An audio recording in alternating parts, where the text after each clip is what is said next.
ಹನಿಮೂನ್ಗೆ ತೆರಳಿದ್ದ ರಾಜ ರಘುವಂಶಿ ಸಾವು ಪ್ರಕರಣಕ್ಕೆ ಈಗ ಟ್ವಿಸ್ಟ್ ಸಿಗ್ತಾ ಇದೆ. ಇದು ಆರಂಭದಲ್ಲಿ ಈ ಸಾವಿನ ಬಗ್ಗೆ ಹೆಚ್ಚಿನ ಅನುಮಾನಗಳಿರಲಿಲ್ಲ. ಆದರೂ ಕೂಡ ಒಳಗೆ ಹೋಗಿ ನೋಡಿದಾಗ ಹನಿಮೂನ್ಗೆ ಹೋಗಿದ್ದಂತ ರಾಜ ರಘುವಂಶಿ ಇದು ಸಹಜ ಸಾವಲ್ಲ, ಕೊಲೆ ಅಂತ ಗೊತ್ತಾಗಿದೆ. ಹನಿಮೂನ್ಗೆ ತೆರಳಿದ್ದಂತ ರಾಜ ರಘುವಂಶಿ ಸಹಜ ಸಾವು ಅನ್ನೋ ಹಾಗಿತ್ತು ಆರಂಭದಲ್ಲಿ. ಆದ್ರೆ ಈಗ ಇದು ಸಹಜ ಸಾವಲ್ಲ, ಕೊಲೆ ಅನ್ನೋದು ಸಾಬೀತಾಗಿದೆ. ಪತ್ನಿ ಸೋನಂ ಈಕೆಯ ಪತಿಯನ್ನ ಕೊಂದಿರೋದು, ರಾಜ ರಘುವಂಶಿಯನ್ನ ಕೊಂದಿರೋದೇ ಪತ್ನಿ ಸೋನಂ.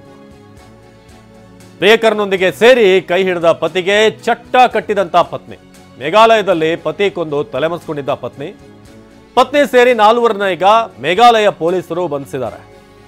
ಪತಿ ಕೊಲೆಯನ್ನ ಮಾಡಿಸಿರೋ ಬಗ್ಗೆ ಒಪ್ಪಿಕೊಂಡಂತ ಪತ್ನಿ ಸೋನಂ, ಹೌದು ನಾನೇ ನನ್ನ ಪ್ರಿಯಕರನ ಜೊತೆ ಸೇರಿ ನನ್ನ ಪತಿಯನ್ನ ಮುಗಿಸಿದೆ ಅಂತ ಆಕೆ ಒಪ್ಕೊಂಡಿದ್ದಾಳೆ. ಮೇ 11ರಂದು ಮದುವೆ ಆಗಿದ್ರು ರಾಜ ರಘುವಂಶಿ ಮತ್ತು ಸೋನಂ. ಕಳೆದ ತಿಂಗಳು 11ನೇ ತಾರೀಕು ಮದುವೆ ಆಗಿ ಇನ್ನೂ 1 ತಿಂಗಳು ಕಳೆದಿಲ್ಲ. ಮಧ್ಯಪ್ರದೇಶದ ಇಂದೋರ್ನಲ್ಲಿ ಭರ್ಜರಿಯಾಗಿ ಮದುವೆ ಆಗಿದ್ರು. ಅದಾದ ನಂತರ ಪತಿ ಸಾವನ್ನಪ್ಪಿರ್ತಾನೆ. ಎಲ್ಲರೂ ಕೂಡ ಅಂದ್ಕೊಂಡಿರ್ತಾರೆ ಈ ರಘುವಂಶಿ ಏನಿದ್ದಾನೆ ಆತ ಸಹಜವಾಗಿ ಪ್ರಾಣ ಕಳ್ಕೊಂಡಿದ್ದಾನೆ ಅಂತ. ಆದರೆ ಈಗ ಗೊತ್ತಾಗಿದೆ, ಈ ಫೋಟೋದಲ್ಲಿ ನೀವು ನೋಡ್ತಿರುವಂಥ ಪತ್ನಿ ಸೋನಂ ಈಕೆ ಪ್ರಿಯಕರನ ಜೊತೆ ಸೇರಿ ಪತಿಗೆ ಚಟ್ಟ ಕಟ್ಟಿದ್ದಾಳೆ. ಇದು ಸಹಜ ಸಾವಲ್ಲ, ಕೊಲೆ ಅನ್ನೋದು ಗೊತ್ತಾಗಿದೆ. ಮೇ 11ನೇ ತಾರೀಕು ರಾಜ ರಘುವಂಶಿ ಹಾಗೆ ಸೋನಂ ಇಬ್ಬರು ಕೂಡ ಮದುವೆ ಆಗಿದ್ದರು. ಮಧ್ಯಪ್ರದೇಶದ ಇಂದೋರ್ನಲ್ಲಿ ಭರ್ಜರಿಯಾಗಿ ಮದುವೆ ಆಗಿತ್ತು. ಮೇ 20ರಂದು ಹನಿಮೂನ್ಗೆ ಹೋಗಿದ್ರು ರಘುವಂಶಿ ಮತ್ತು ಸೋನಂ. ಮೇ 21ರಂದು ಮೇಘಾಲಯದ ರಾಜಧಾನಿ ಶಿಲ್ಲಾಂಗ್ಗೆ ಬಂದಿದ್ದರು. ಸೊ ಮೇ 22ರಂದು ದ್ವಿಚಕ್ರ ವಾಹನದೊಂದಿಗೆ ಅವ್ರು ಬಂದಿರೋದು ಬಾಡಿಗೆ ಪಡ್ಕೊಂಡು 2 ವೀಲರಲ್ಲಿ ಬಂದಿರ್ತಾರೆ. ಪ್ರವಾಸಿ ತಾಣ ಚಿರಾಪುಂಜಿಯ ಸೊಹರಾಗೆ ಇಬ್ಬರು ಕೂಡ ಬಂದಿರ್ತಾರೆ. 23ನೇ ತಾರೀಕು ಮೌಲಕಿಯಾತ್ ಗ್ರಾಮಕ್ಕೆ ತಲುಪಿದ್ರು ಈ ದಂಪತಿ. ನೊಂಗ್ರಿಯಾಟ್ನ ಶಿಪಾರ ಹೋಮ್ ಸ್ಟೇನಲ್ಲಿ ತಂಗಿದ್ರು. ಆ ವೇಳೆ ಸುತ್ತಮುತ್ತ ಇರುವಂಥ ಒಂದಷ್ಟು ಪ್ರೇಕ್ಷಣೀಯ ಸ್ಥಳಗಳಿಗೂ ಕೂಡ ಅವರು ಭೇಟಿ ಕೊಟ್ಟಿದ್ದಾರೆ. ಮೇ 23ರ ನಂತರ ಸಂಪರ್ಕ ಕಡಿದುಕೊಂಡ ಮಾಹಿತಿ ಬರುತ್ತೆ. ಸೊ ಸಂಪರ್ಕ ಇರಲ್ಲ. ಕುಟುಂಬದವರು ನಾಪತ್ತೆ ಪ್ರಕರಣ ದಾಖಲಿಸ್ಕೊಂಡು ಅಂದರೆ ಸ್ಟೇಷನ್ಗೆ ಕಂಪ್ಲೇಂಟ್ ಕೊಡ್ತಾರೆ. ಪೊಲೀಸರು ಕೂಡ ಹುಡುಕಾಟ ನಡೆಸ್ತಾರೆ. ಅದಾದ ನಂತರ ಜೂನ್ 2ನೇ ತಾರೀಕು ರಾಜ ರಘುವಂಶಿಯ ಶವ ಪತ್ತೆ ಆಗುತ್ತೆ. ವಿ ಸಾವ್ದಾಂಗ್ ಜಲಪಾತದ ಕೆಳಗಿನ ಕಮರ್ನಲ್ಲಿ ಶವ ಪತ್ತೆ ಆಗುತ್ತೆ. ಪತ್ನಿ ಸೋನಂ ಬಗ್ಗೆ ಯಾವುದೇ ಸುಳಿವೋ ಪತ್ತೆ ಆಗಿರಲಿಲ್ಲ. ಆರಂಭದಲ್ಲಿ ಏನಾದರೂ ಕಾಲ್ ಸ್ಲಿಪ್ಪಾಗಿ ಏನಾದರೂ ಬಿದ್ದಿರ್ಬೋದಾ ಏನು ಅನ್ನೋದ್ರ ಬಗ್ಗೆ ಸಂಶಯಗಳಿತ್ತು. ಆದರೆ ಈಗ ಗೊತ್ತಾಗಿದೆ, ಪತ್ನಿ ಸೋನಂ ನೀವೇನು ಫೋಟೋದಲ್ಲಿ ನೋಡ್ತಾ ಇದ್ದೀರಲ್ಲ ಈಕೆನೆ ಪ್ರಿಯಕರನ ಜೊತೆ ಸೇರಿ ಕೇವಲ ಒಂದು 20-25 ದಿನಗಳ ಹಿಂದೆ ಮದುವೆ ಆದಂಥ ಪತಿಯನ್ನು ಕೊಂದರು. ಸೊ ಮಧ್ಯಪ್ರದೇಶದ ಇಂದೋರ್ನಲ್ಲಿ ಭರ್ಜರಿಯಾಗಿ ಮದುವೆ ಆಗಿತ್ತು. ಮೇ 11ನೇ ತಾರೀಕು. ಮೇ 20ರಂದು ಹನಿಮೂನ್ಗೆ ಹೋಗಿದ್ರು ರಘುವಂಶಿ ಮತ್ತು ಸೋನಂ. ಮೇ 21ನೇ ತಾರೀಕು ಮೇಘಾಲಯದ ರಾಜಧಾನಿ ಶಿಲ್ಲಾಂಗ್ಗೆ ಬಂದಿರ್ತಾರೆ ಇಬ್ಬರು ಕೂಡ. 22ನೇ ತಾರೀಕು ಒಂದು 2 ವೀಲರನ್ನು ರೆಂಟಿಗೆ ತೆಗೆದುಕೊಂಡು ನಂತರ ಅಲ್ಲಿಂದ ಓಡಾಡಿರ್ತಾರೆ. ಒಂದಷ್ಟು ಲೋಕಲ್ ಈ ಪ್ರವಾಸಿ ತಾಣ ಚಿರಾಪುಂಜಿ ಸುತ್ತಮುತ್ತ ಓಡಾಡಿರ್ತಾರೆ. ಮೇ 23ನೇ ತಾರೀಕು ಮೌಲಾಖಿಯಾತ್ ಗ್ರಾಮಕ್ಕೆ ಈ ದಂಪತಿ ಹೋಗಿರ್ತಾರೆ. ನೊಂಗ್ರಿಯಾಟ್ನ ಶಿಪಾರ ಹೋಮ್ ಸ್ಟೇ ಅಲ್ಲಿ ಸ್ಟೇ ಆಗಿರ್ತಾರೆ. ಆ ವೇಳೆ ಸುತ್ತಮುತ್ತ ಇರುವಂತಹ ಪ್ರವಾಸಿ ತಾಣಗಳಿಗೆ ಕೂಡ ಇಬ್ರು ಗಂಡ ಹೆಂಡತಿ ಭೇಟಿ ನೀಡಿದ್ರು. ಕೆಫೆ ಬಳಿ ದಂಪತಿ ಇದ್ದ ಬಗ್ಗೆ ಮಾಹಿತಿಯನ್ನು ಸ್ಥಳೀಯರು ಕೊನೆಯದಾಗಿ ನಾವು ಕೆಫೆ ಹತ್ರ ನೋಡಿದ್ದೀವಿ ಇಬ್ಬರನ್ನ ಅಂತ. ಆದರೆ ಆ ನಂತರ ಕಾಣಿಸಿಲ್ಲ. ಎಲ್ಲಿ ಅಂತ ಹುಡುಕಿದಾಗ ಇಬ್ಬರೂ ಕೂಡ ಗೊತ್ತೇ ಆಗಿಲ್ಲ. ಗಂಡನೂ ಇಲ್ಲ, ಹೆಂಡತಿನೂ ಇಲ್ಲ. ಮನೆಯವರು ತುಂಬ ಹುಡುಕಿ ನಂತರ ಪೊಲೀಸ್ ಸ್ಟೇಷನಲ್ಲಿ ಮಿಸ್ಸಿಂಗ್ ಕಂಪ್ಲೇಂಟ್ ಕೊಡ್ತಾರೆ. ಪೊಲೀಸರು ಕೂಡ ಹುಡುಕಾಟ ಶುರು ಮಾಡಿದಾಗ ಜೂನ್ 2ನೇ ತಾರೀಕು ಬಾಡಿ ಸಿಕ್ಕಿದೆ. ಅದು ಕೂಡ ಕಮರಿಗೆ ಬಿದ್ದಂಥ ಸ್ಥಿತಿಯಲ್ಲಿ ವಿ ಸಾವ್ದಾಂಗ್ ಜಲಪಾತದ ಕೆಳಗಿನ ಕಮರ್ನಲ್ಲಿ ಈ ರಘುವಂಶಿಯ ಬಾಡಿ ಸಿಗುತ್ತೆ. ಆದರೆ ಈಕೆ ಎಲ್ಲಿ ಅನ್ನೋದು ಸಿಕ್ಕಿರಲ್ಲ. ಸೋನಂ ಎಲ್ಲಿ ಅನ್ನೋದ್ರ ಬಗ್ಗೆ ಯಾವುದೇ ಹಿಂಟಿರಲ್ಲ. ಸೊ ಮೇ 23ರಂದು ಮೌಲಾಖಿಯಾತ್ ಗ್ರಾಮ ತಲುಪಿದ್ದಂಥ ಜೋಡಿ ನೊಂಗ್ರಿಯಾಟ್ನ ಶಿಪಾರ ಹೋಮ್ ಸ್ಟೇಯಲ್ಲಿ ಸ್ಟೇ ಆಗಿರ್ತಾರೆ. ಆ ವೇಳೆ ಸುತ್ತಮುತ್ತಲಿನ ಒಂದಷ್ಟು ಪ್ರವಾಸಿ ತಾಣಗಳಿಗೆ ಭೇಟಿ ನೀಡಿರ್ತಾರೆ. ಕೆಫೆ ಬಳಿ ದಂಪತಿ ಕೊನೆಯದಾಗಿದ್ದ ಬಗ್ಗೆ ಸ್ಥಳೀಯರು ಮಾಹಿತಿ ಕೊಡ್ತಾರೆ. ಕೆಫೆ ಬಳಿ ನೋಡಿದ್ದೀವಿ. ಆದರೆ ಮೇ 23ರ ಬಳಿಕ ಈತನ ಸಂಪರ್ಕ ಇಲ್ಲ.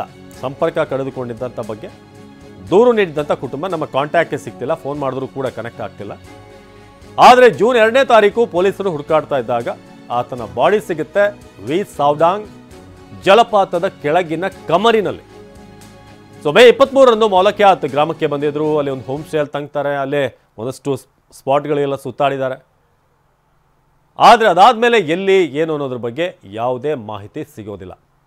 ರಾಜ ರಘುವಂಶಿ ಸಹಜವಾಗಿ ಸಾವನ್ನಪ್ಪಿರೋದಲ್ಲ, ಆತನದ್ದು ಒಂದು ಕೊಲೆ ಅಂತ ಈಗ ಸಾಬೀತಾಗಿದೆ. ಒಂದಷ್ಟು CCTV ಫುಟೇಜ್ಗಳು ಕೂಡ ಲಭ್ಯ ಆಗಿದೆ. ಇವರೆಲ್ಲ ಓಡಾಡಿರೋದು ಟೂ ವೀಲರ್ನ ರೆಂಟ್ ತೆಗೆದುಕೊಂಡು ನಂತರ ಬೇರೆ ಬೇರೆ ಕಡೆ ಓಡಾಡಿದ್ದಾರೆ ಶಿಲ್ಲಾಂಗ್ ಸುತ್ತಮುತ್ತ. ಆದರೆ ಕೊನೆಗೂ ಪತಿಯನ್ನು ಮುಗಿಸಿದ್ದಾರೆ ಅವರು.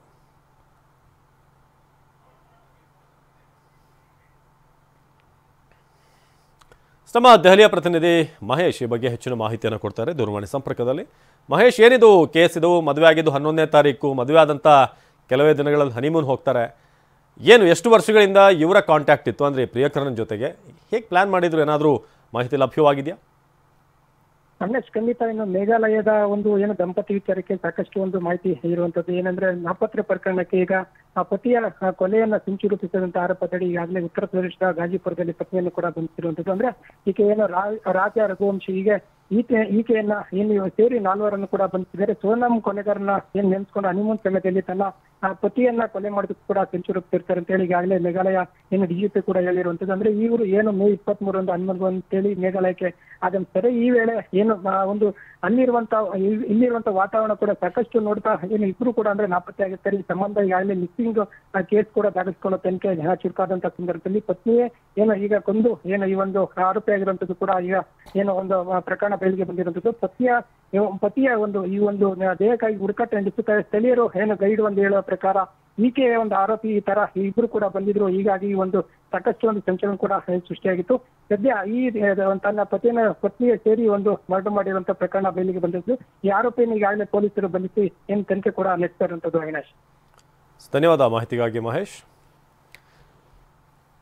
ಮೇಘಾಲಯದ ಪೊಲೀಸರು ಮಾಡಿರುವಂತಹ ಕಾರ್ಯಾಚರಣೆಯಲ್ಲಿ ಈಗ ಗೊತ್ತಾಗಿರೋದು ರಾಜ ರಘುವಂಶಿ ಸಹಜವಾಗಿ ಪ್ರಾಣ ಕಳ್ಕೊಂಡಿಲ್ಲ, ಆತನನ್ನು ಕೊಲ್ಲಲಾಗಿದೆ ಅಂತ.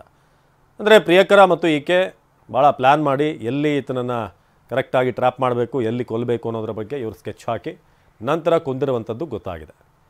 ಮದುವೆಯ ದೃಶ್ಯಗಳನ್ನು ಕೂಡ ನೀವು ನೋಡ್ತಾ ಇದ್ದೀರಾ. ಮೇ 11ನೇ ತಾರೀಕು ಆದಂಥ ಮದುವೆ, 21ನೇ ತಾರೀಕು ಇವರೆಲ್ಲ ಹನಿಮೂನಿಗೆ ಹೋಗಿರ್ತಾರೆ, ಗಂಡ ಹೆಂಡತಿ ಹನಿಮೂನಿಗೆ ಹೋಗಿರ್ತಾರೆ.